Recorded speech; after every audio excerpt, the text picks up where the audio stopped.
देव भगवान की जय। प्यारे कृष्ण कन्हैया लाल की जय। श्रीमद् वाल्मीकि रामायण द्वितीय खंड का युद्ध कांड चल रहा है। 39 सर्ग पूरे हो चुके हैं, आज 40वां सर्ग। सुग्रीव और रावण का मल्ल युद्ध। ततो रामः सुवेलाग्रं योजनद्वयमण्डलम् उपरोहत स सुग्रीवो हरियूथैः समन्वितः। तदनंतर वानर यूथों से युक्त सुग्रीव सहित श्री राम सुवेल पर्वत के सबसे ऊंचे शिखर पर चढ़े, जिसका विस्तार 2 योजन का था। स्थित्वा मुहूर्तं तत्रैव दिशो दश विलोकयन् त्रिकूटशिखरे रम्ये निर्मितां विश्वकर्मणा ददर्श लंकां शून्यस्तां रम्यकानन शोभितां। वहाँ 2 घड़ी ठहरकर 10 दिशाओं की ओर दृष्टिपात करते हुए श्री राम ने त्रिकूट पर्वत के रमणीय शिखर पर सुंदर ढंग से बसी हुई विश्वकर्मा द्वारा निर्मित लंकापुरी को देखा, जो मनोहर काननों से सुशोभित थी।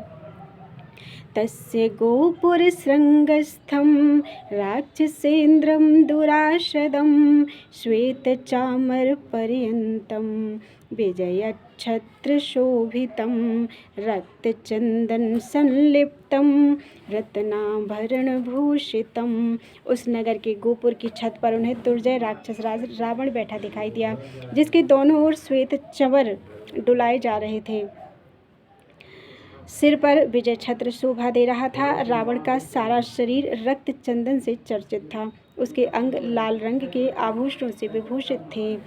नीलजीमूत शंकाशम हेम संच्छादितांबरम ऐरावत विषाणाग्रैर उत्कृष्टकीर्ण वक्षसम। वह काले मेघ के समान जान पड़ता था। उसके वस्त्रों पर सोने के काम किए गए थे।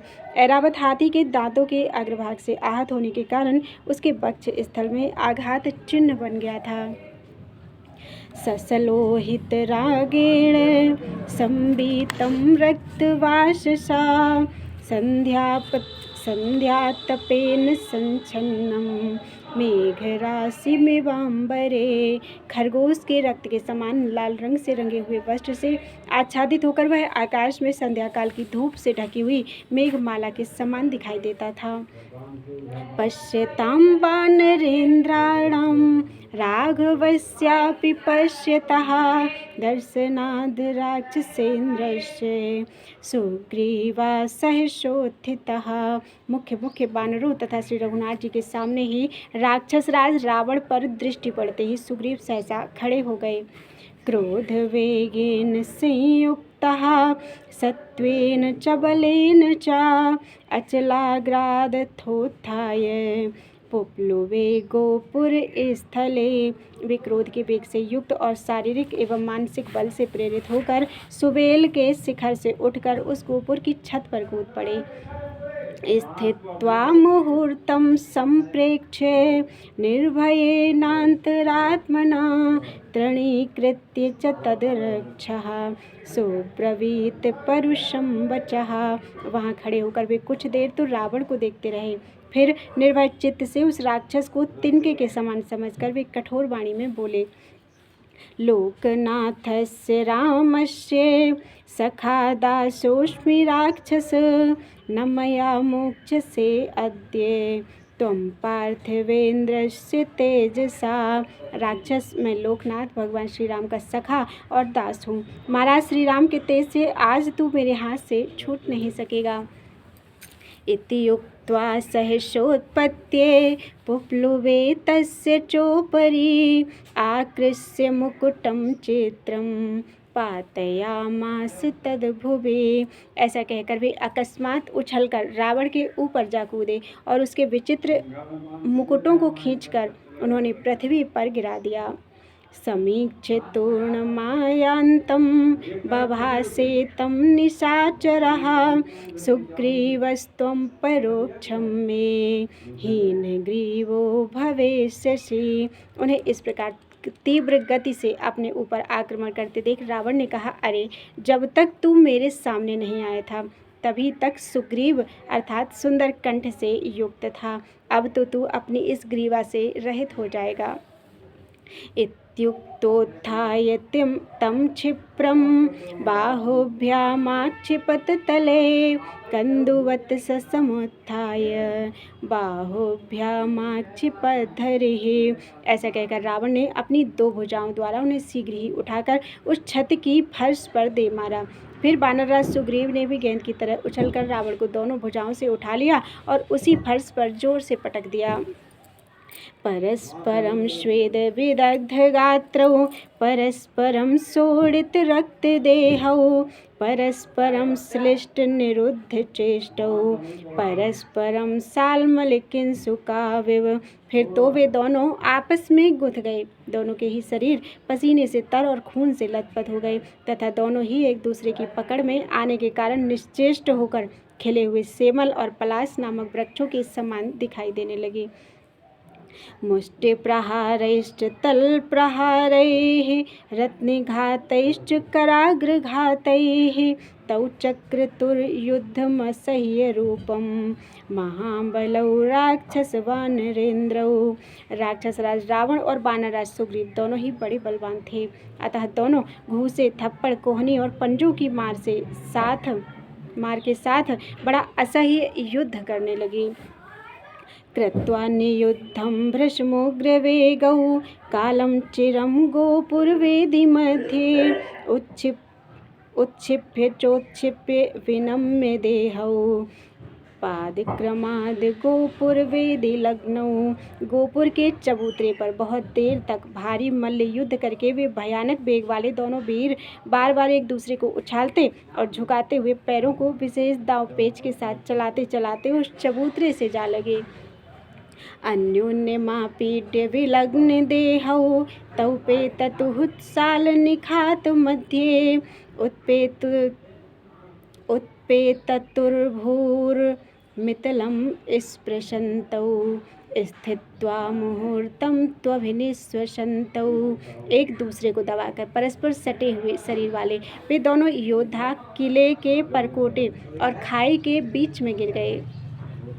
वहाँ हाँफते हुए 2 घड़ी तक पृथ्वी का आलिंगन किए पड़े रहे, तत्पश्चात उछलकर खड़े हो गए।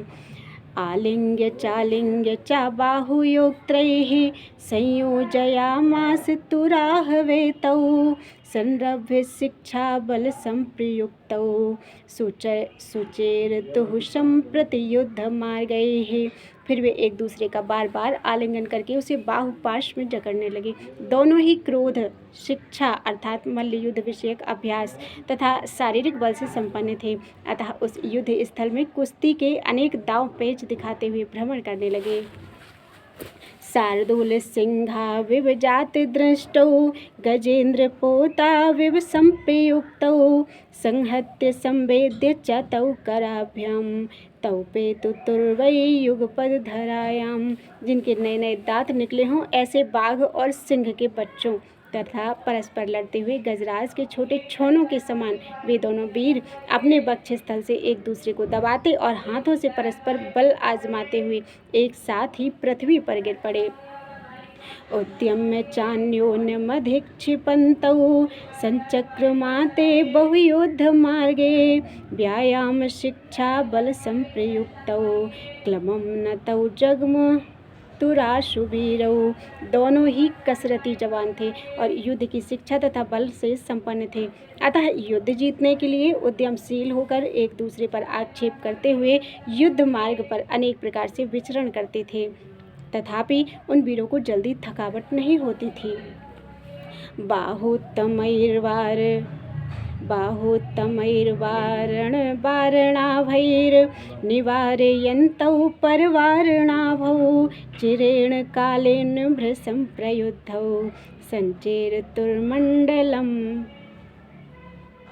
मंडल मार्ग माशु। मतवाले हाथियों के समान सुग्रीव और रावण गजराज के सुंड दंड की भांति मोटे एवं बलिष्ठ बाहुदंडों द्वारा एक दूसरे के दाव को रोकते हुए बहुत देर तक बड़े आवेश के साथ युद्ध करते और शीघ्रतापूर्वक पैतरे बदलते रहे।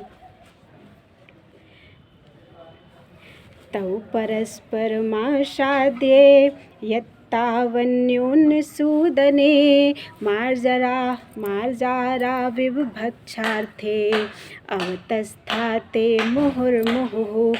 वे परस्पर भिड़कर एक दूसरे को मार डालने का प्रयत्न कर रहे थे। जैसे दो बिलाव किसी भक्ष्य वस्तु के लिए क्रोधपूर्वक स्थित होकर परस्पर दृष्टिपात कर बार बार घुर्राते रहते हैं, उसी तरह रावण और सुग्रीव भी लड़ रहे थे। मंडलानि विचित्राणि स्थानानि विविधानि च गोमूत्रकाणि चित्राणि गतप्रत्यागतानि च। विचित्र मंडल और भांति भांति के स्थान का प्रदर्शन करते हुए गोमूत्र की रेखा के समान कुटिल गति से चलते और विचित्र रीत से कभी आगे बढ़ते और कभी पीछे हटते थे। तिरश्चीन गतान्येव तथा वक्रगतानि च परिमोक्षं प्रहाराणां वर्जनं परिधावनम् अभिद्रवणमाप्लावम् अवस्थानं सविग्रहं परावृत्तम् अपावृत्तम् अपद्रुतम् अप्लुतम् अपन्यस्तं युद्धमार्गविशारदौ तौ विचेरतुरन्योन्यं वानरेन्द्रश्च रावणः। वे कभी तिरछी चाल से चलते, कभी टेढ़ी चाल से दाएं बाएं घूम जाते, कभी अपने स्थान से हटकर शत्रु के प्रहार को व्यर्थ कर देते, कभी बदले में स्वयं भी दांव पेच का प्रयोग करके शत्रु के आक्रमण से अपने को बचा लेते। कभी एक खड़ा रहता तो दूसरा उसके चारों ओर दौड़ लगाता, कभी दोनों एक दूसरे के सम्मुख शीघ्रतापूर्वक दौड़कर आक्रमण करते, कभी झुककर या मेढक की भांति धीरे से उछलकर चलते, कभी लड़ते हुए एक ही जगह पर स्थिर रहते, कभी पीछे की ओर लौट पड़ते, कभी सामने खड़े खड़े ही पीछे हटते, कभी विपक्षी को पकड़ने की इच्छा से अपने शरीर को सिकोड़कर या झुकाकर उसकी ओर दौड़ते, कभी प्रतिद्वंदी पर पैर से प्रहार करने के लिए नीचे मुंह किए उस पर टूट पड़ते, कभी प्रतिपक्षी योद्धा की बाह पकड़ने के लिए अपनी बाह फैला देते और कभी विरोधी की पकड़ से बचने के लिए अपनी बाहों को पीछे खींच लेते। इस प्रकार मल्ल युद्ध की कला में परम प्रवीण वानरराज सुग्रीव तथा रावण एक दूसरे पर आघात करने के लिए मंडलाकार विचर रहे थे। एतस्मिन्नन्तरे रक्षो मायाबलमथात्मनः आरब्धमुपसम्पेदे ज्ञात्वा तं वानराधिपः उत्पपात तदाकाशं जितकाशीजितक्लमः रावणः स्थित एवात्र हरिराजेन वंचितः। इस बीच में राक्षस रावण ने अपनी माया शक्ति से काम लेने का विचार किया। वानरराज सुग्रीव इस बात को ताड़ गए, इसलिए सहसा आकाश में उछल पड़े। वे विजयोल्लास से सुशोभित होते थे और थकावट को जीत चुके थे। वानरराज रावण को चकमा देकर निकल गए और वह खड़ा का खड़ा देखता ही रह गया। अथ हरिवरनाथः प्राप्त संग्राम कीर्तिर अथ हरिवरनाथः प्राप्त संग्राम कीर्तिः निश्चरपतिमाजौ योजयित्वा श्रमेण गगनमतिविशालं लङ्घयित्वार्कशूनुः हरिगणबलमध्ये रामपार्श्वं जगाम। जिन्हें संग्राम में कीर्ति प्राप्त हुई थी वे वानरराज सूर्यपुत्र सुग्रीव निशाचरपति रावण को युद्ध में थकाकर अत्यंत विशाल आकाश मार्ग का लंघन करके वानरों की सेना के बीच श्री रामचंद्र जी के पास आ पहुँचे। इति स सवित्रशूनुस्तत्र तत् कर्म कृत्वा पवन गतिर्नीकं प्राविशत संप्रहष्टः रघुवर नृपसूनोर्वर्धयन् युद्ध हर्षम् तरुमृगगणमुख्यैः पूज्यमानो हरीन्द्रः। इस प्रकार वहाँ अद्भुत कर्म करके वायु के समान शीघ्रगामी सूर्यपुत्र सुग्रीव ने दशरथ कुमार श्री राम के युद्ध विषयक उत्साह को बढ़ाते हुए बड़े हर्ष के साथ वानर सेना में प्रवेश किया। उस समय प्रधान वानरों ने वानरराज का अभिनंदन किया। इत्यार्षे श्रीमद् रामायणे वाल्मीकिये युद्धकांडे ४४ सर्गः।